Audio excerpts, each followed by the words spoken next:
Les batteries de voitures électriques ont plusieurs vies. Une première lors de laquelle elles permettent la propulsion d'une voiture, mais ce n'est pas leur seule utilité. À Vénissieux, Mob Energy fait renaître ses batteries sous la forme d'un cube de stockage d'électricité. L'entreprise nous a ouvert les portes de son usine.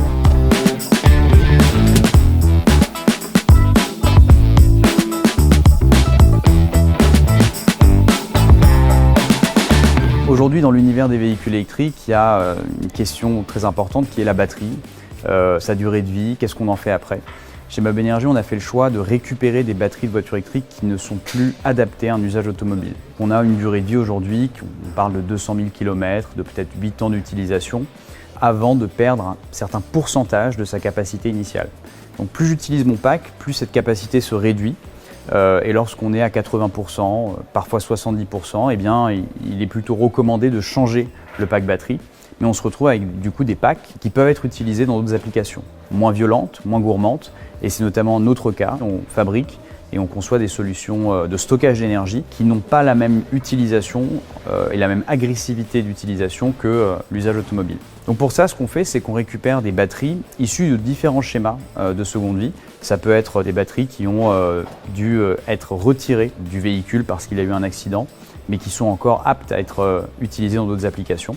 Ça peut être aussi du vieillissement naturel, des véhicules qui ont été beaucoup utilisés.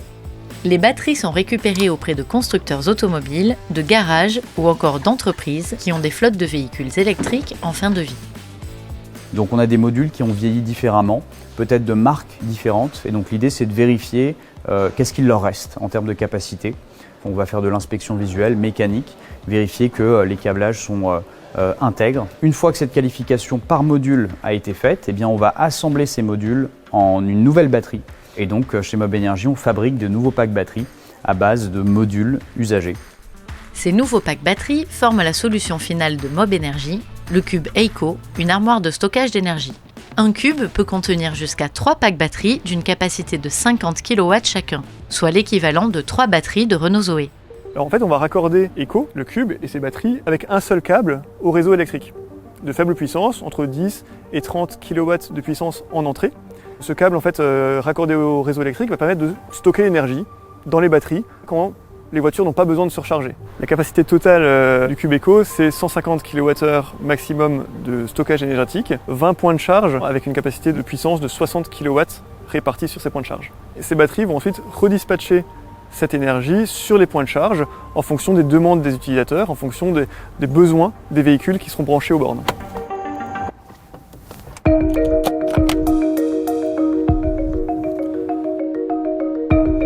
Du coup, je me suis branché à la borne 4. Ici, je vais sélectionner la quantité d'énergie que j'ai besoin, donc le kilométrage à récupérer, avec une idée du montant que je vais avoir à payer. Imaginons que je veux récupérer un peu plus de 100 km d'autonomie pour 20 kWh. Et là, je vais dire combien de temps je me gare. Et là, on me donne donc du coup le montant que je vais devoir payer. En validant la commande, j'obtiens mon reçu soit par mail, soit par SMS. Dans ce cas concret, le premier avantage, c'est un raccordement très faible au réseau électrique. Donc pas de travaux de génie électrique à réaliser.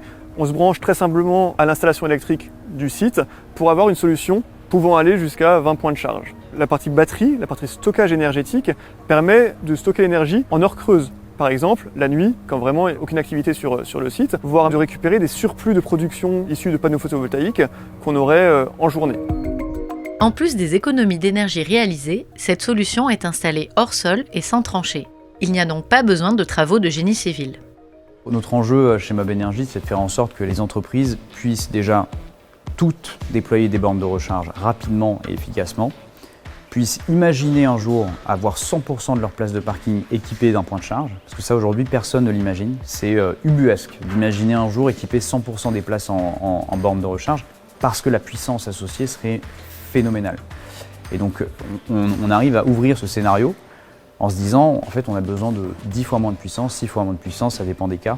Et donc tous ces éléments-là ont pour but de créer l'adoption aujourd'hui et de la maintenir dans le temps.